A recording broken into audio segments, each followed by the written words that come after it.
Today we are going to discuss about the meaning of foreign exchange rate. सबसे पहले हम यह पता करेंगे कि विदेशी विनिमय दर क्या होती है.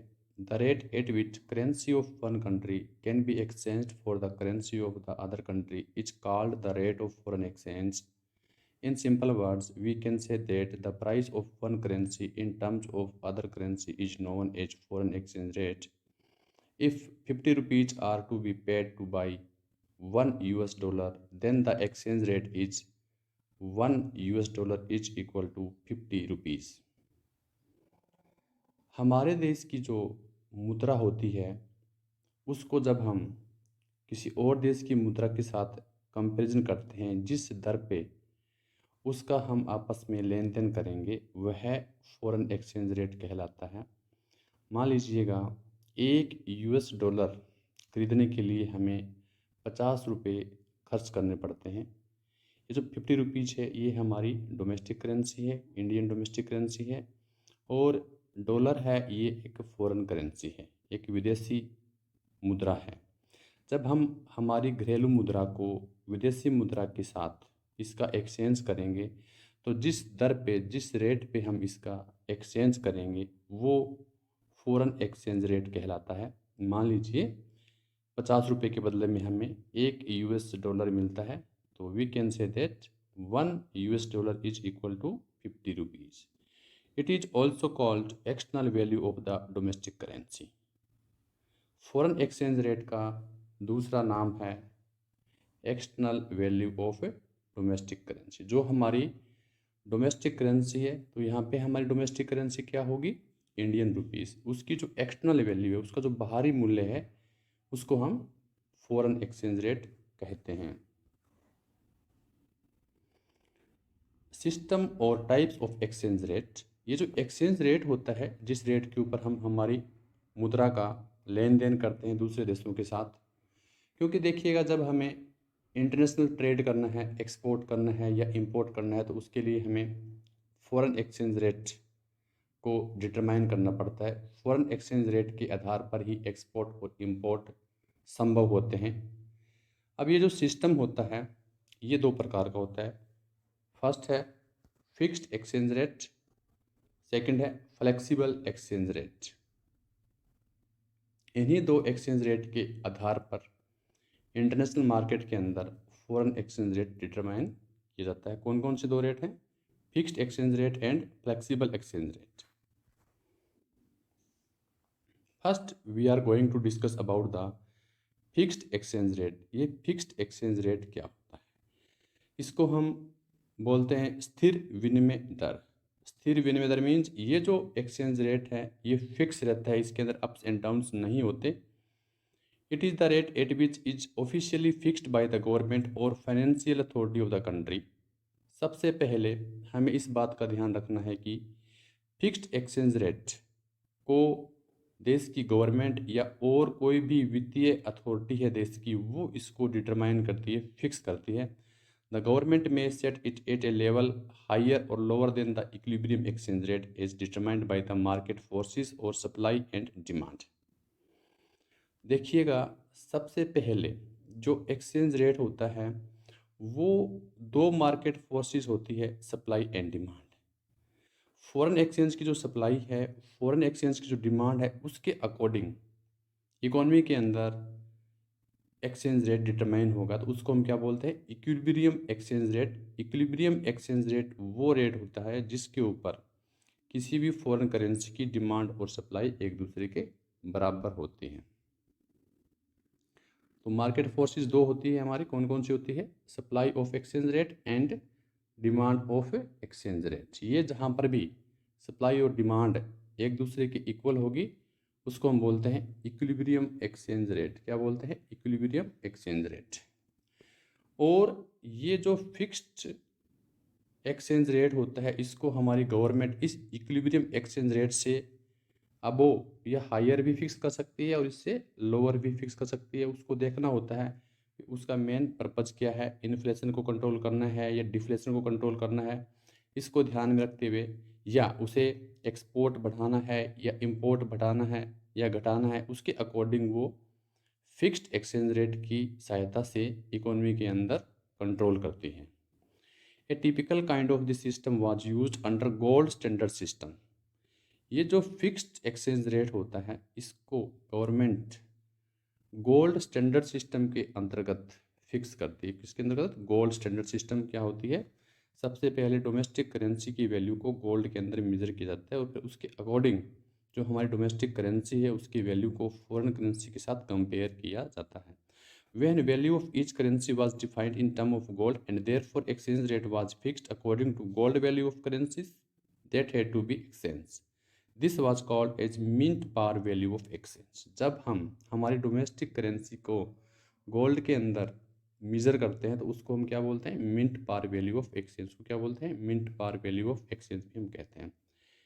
एग्जाम्पल की सहायता से हम इसको डिस्कस करेंगे। मान लीजिएगा $1 200 ग्राम गोल्ड के बराबर है। क्या है? $1 200 ग्राम गोल्ड के बराबर है। अब देखिएगा इंडिया के अंदर 200 ग्राम गोल्ड 70 रुपये में 70 रुपये में आता है। ठीक है, तो ऑब्वियस बात है $1 की कीमत क्या हो जाएगी? 70 रुपये के बराबर हो जाएगी। तो इस प्रकार fixed exchange rate government under gold standard system के तहत इसको डिटरमाइन करती है। नाउ इफ इट चेंजेस, अब मान लीजिएगा ये 70 रुपीज़ हैं। अब इसको हमारी गवर्नमेंट या हमारी इकोनॉमी के अंदर जो गोल्ड है इसका रेट चेंज हो जाए। मान लीजिएगा अब $1 के बराबर 200 ग्राम गोल्ड है, तो ये इसमें वही बताया गया 70 रुपये is equal to 200 gram gold rupees $1 is equal to 70 rupees. Means gold के अकॉर्डिंग ही एक्सचेंज रेट डिटरमाइन होगा। Now we are going to discuss about the merits of fixed exchange rate. ये जो फिक्स्ड एक्सचेंज रेट है, अब हमें सबसे पहले ये माइंड में रखना है भी fixed exchange rate automatic market forces जो हैं डिमांड एंड सप्लाई उसकी सहायता से डिटरमाइन नहीं होता है। वहाँ पे गवर्नमेंट इंटरफेयर करके एक्सचेंज रेट को फिक्स करती है। वो हो सकता है जो इक्विलिब्रियम एक्सचेंज रेट है उससे अबव फिक्स कर दे या उससे लोअर फिक्स कर दे। अब इसकी क्या मेरिट है, इसके क्या फ़ायदे हैं? फर्स्ट है इसका स्टेबिलिटी इन एक्सचेंज रेट। मान लीजिएगा इकोनॉमी के अंदर ऑटोमेटिक सिस्टम से एक्सचेंज रेट फिक्स होता है तो वो उसके अंदर स्टेबिलिटी नहीं रहेगी, स्थिरता नहीं रहेगी। जो जो मार्केट फोर्सेस जो हैं डिमांड एंड सप्लाई उसमें चेंज होगा तो उसके अकॉर्डिंग एक्सचेंज रेट भी चेंज होता जाएगा और इकोनॉमी हमारी अनस्टेबल हो जाएगी। इसका सबसे बड़ा फ़ायदा यही है, यदि गवर्नमेंट फिक्स्ड एक्सचेंज रेट को एडॉप्ट करती है तो उससे क्या रहेगा, हमारी इकोनॉमी के अंदर एक्सचेंज रेट के अंदर बार बार चेंजेस नहीं आएंगे, वो स्टेबल रहेगा। Second one is that promotes capital movement and international trade. जब एक्सचेंज रेट के अंदर स्टेबिलिटी रहेगी, बार बार चेंज नहीं आएगा, तो इससे देश के अंदर इकोनॉमी के अंदर कैपिटल मूवमेंट या कैपिटल फॉर्मेशन बढ़ेगा, निवेश बढ़ेगा और इंटरनेशनल ट्रेड भी इससे हमारा बढ़ेगा। थर्ड है नो स्कोप फॉर स्पेकुलेशन। देखिएगा स्पेकुलेशन का होता है मतलब सट्टा। मीन्स हम ये अनुमान लगा लेते हैं भी आने वाले समय में बाज़ार के अंदर मंदी आएगी या तेज़ी आएगी, तो उसके अकॉर्डिंग जो स्टॉक वाले लोग होते हैं वो हमारी इकोनॉमी को प्रभावित कर देते हैं। लेकिन यदि हमारी गवर्नमेंट फिक्स्ड एक्सचेंज रेट की सहायता से स्टेबिलिटी ले आती है तो उससे स्पेकुलेशन की कोई संभावना नहीं रहती, क्योंकि यहाँ पे एक्सचेंज रेट फिक्स रहेगा लंबे समय तक, तो कोई भी वहाँ पे उतार चढ़ाव आने की संभावना नहीं रहती।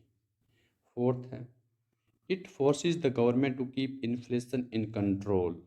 देखिएगा इन्फ्लेशन का मतलब होता है महंगाई। जब इन्फ्लेशन इकोनॉमी में आता है तो जो पॉवर्टी के अंदर लोग हैं, जो पुअर लोग हैं, जिनका इनकम लेवल कम होता है, उनके लिए जीवन यापन करना काफ़ी मुश्किल हो जाता है। तो फिक्स्ड एक्सचेंज रेट की सहायता से इकोनॉमी के अंदर स्टेबिलिटी रहेगी और इकोनॉमी के अंदर स्टेबिलिटी रहेगी तो इन्फ्लेशन कंट्रोल हो जाएगा, महंगाई पे नियंत्रण सरकार कर सकती है।